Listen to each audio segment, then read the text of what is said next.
അപ്പോൾ നമ്മൾ എന്താണോ ചിന്തിച്ചത് അതുപോലെ തന്നെ കാര്യങ്ങൾ വളരെ കൃത്യമായി തന്നെ നടന്നുകൊണ്ടിരിക്കുന്നു. വളരെയധികം സന്തോഷമുണ്ട്. കഴിഞ്ഞ ദിവസം പ്രധാനമന്ത്രിയെ വധിക്കുമെന്ന് ഭീഷണി മുഴക്കി സോഷ്യൽ മീഡിയയിൽ വീഡിയോ അപ്ലോഡ് ചെയ്ത യുവാവിന്റെ താടി കണ്ടിട്ട് സംഘികൾക്ക് ഹാലിളകിയിരുന്നു. അവരത് വളരെ വലിയ ആഘോഷമായി കൊണ്ടു നടക്കുന്നതിനിടയിലാണ് സംഘികളെ മുഴുവനും ഞെട്ടിച്ചുകൊണ്ട് ആ വാർത്ത വന്നത്. അവൻ താടി വെച്ച ഒരു മുസ്ലിം ആയിരുന്നില്ല. മലപ്പുറം ജില്ലയിലെ പരപ്പനങ്ങാടിയിലെ ജനാർദ്ദനന്റെ മകൻ മിഥുൻ ആയിരുന്നു എന്ന് കേട്ടപ്പോൾ മുതൽ ഒരു വിഭാഗം വല്ലാതെ വിഷമത്തിലായിപ്പോയി. ആ വാർത്ത കേട്ടപ്പോൾ മുതൽ ഒരു വിഭാഗം വല്ലാതെ അസ്വസ്ഥരായിപ്പോയി. അതിൽ കുറച്ചാളുകൾ അതിനെ തൂറി മെഴുകുകയും ചെയ്തുകൊണ്ടിരിക്കുന്നു. അവൻ മുസ്ലിമല്ല എന്ന് പൂർണ്ണമായി ബോധ്യപ്പെട്ടപ്പോൾ തന്നെ നമ്മൾ മനസ്സിൽ വിചാരിച്ചതാണ് കേസ് വേറെ രീതിയിലേക്ക് പോകുമെന്ന്. അതുപോലെ തന്നെ കേസ് വേറെ തലത്തിലേക്കാണ് ഇപ്പോൾ പോയിക്കൊണ്ടിരിക്കുന്നത്. ആ കേസ് ഏത് രീതിയിൽ എങ്ങനെ പോയി എന്നുള്ളതും എങ്ങനെ പോകുമെന്നുള്ളതും നിങ്ങൾ ഈ വോയിസ് ഒന്ന് കേട്ടു നോക്കിയാൽ മതി. എന്റെ പേര് ഷിബിൻ, ന്യൂസ് കേരളം ടുഡേ ടിവിയുടെ റിപ്പോർട്ടറാണ്. കൊച്ചിന്നാണ് വിളിക്കുന്നത്. പരപ്പനങ്ങാടിയോട് ബന്ധപ്പെട്ട് കഴിഞ്ഞ ദിവസം പ്രധാനമന്ത്രി അവഹേളിച്ചൊരു മിഥുൻ എന്ന് പറയുന്ന ഒരു യുവ ഉണ്ടായിരുന്നല്ലോ. പുള്ളിയുടെ പേരിൽ കേസ് രജിസ്റ്റർ ചെയ്തായിരുന്നു? കേസ് നിലവിലെടുത്തിട്ടില്ല. അയാള് ഒരു മെന്റൽ പേഷ്യന്റ് ആണ്. മെന്റൽ പേഷ്യന്റ് ആണല്ലേ?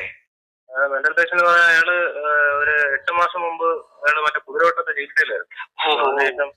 കുതിരവട്ടത്ത് അവരെ ബാപ്പായും ഉമ്മയൊക്കെ ആക്രമിച്ചിട്ട് ചേർന്ന് കുതിരവട്ടത്ത് കൊണ്ടുപോയി. മുസ്ലിമാണോ പുള്ളി? പുള്ളിയുടെ മുസ്ലിം അല്ലാലോ. മുസ്ലിം ആണെന്ന് പറഞ്ഞാണ് ഇവിടെ ഒരു കിംവദന്തി പരത്തിയത്. പക്ഷെ ഇപ്പോ അദ്ദേഹത്തിന്റെ പേര് ജനാർദ്ദനന്റെ മകൻ മിഥുൻ എന്നാണെന്ന് അറിയുന്നത്.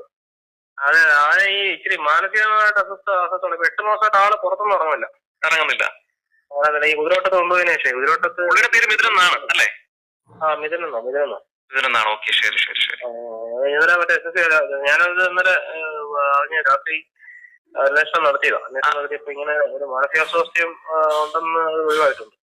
ഓക്കെ. അപ്പം മറ്റൊരു രീതിയിൽ ഇന്നലെ പ്രചരിച്ചിരുന്നേ ഒരു മുസ്ലിം യുവാവാണ് പ്രധാനമന്ത്രിക്കെതിരെ അവഹേളനം നടത്തിയെന്നുള്ളൊരു ഒരു ഉണ്ടായിരുന്നു, ഒരു ഗോസിപ്പ് ഉണ്ടായിരുന്നു.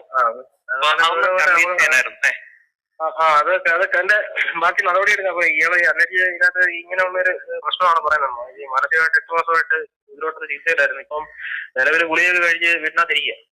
അതല്ലേ? അപ്പൊ പേര് തന്നെ ജനാർദ്ദന്റെ മകൻ മിഥുൻ എന്ന് തന്നെയാണ്? അതെ, അങ്ങനെയാണ്. ഇതുവരെ അറിവായിട്ടില്ല. ഞാനത് ഇന്നലെ വെരിഫൈ ചെയ്തായിരുന്നു. അങ്ങനെയാണ് ഈ പേരങ്ങനെ. സാറിന്റെ പേരെന്താണ്? എന്റെ പേര് സ്റ്റെപ്പ്. സ്റ്റേഷൻ ഇൻസ്പെക്ടർ ആണല്ലോ അല്ലേ?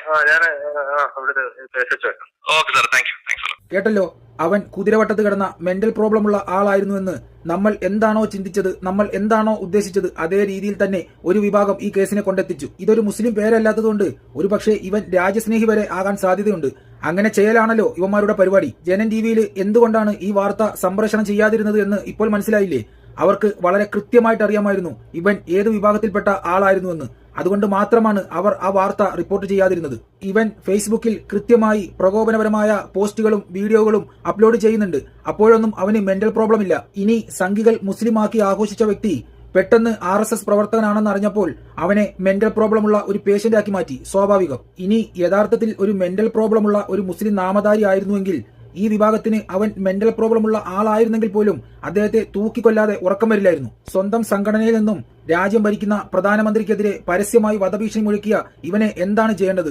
സംഘികൾ പറയൂ.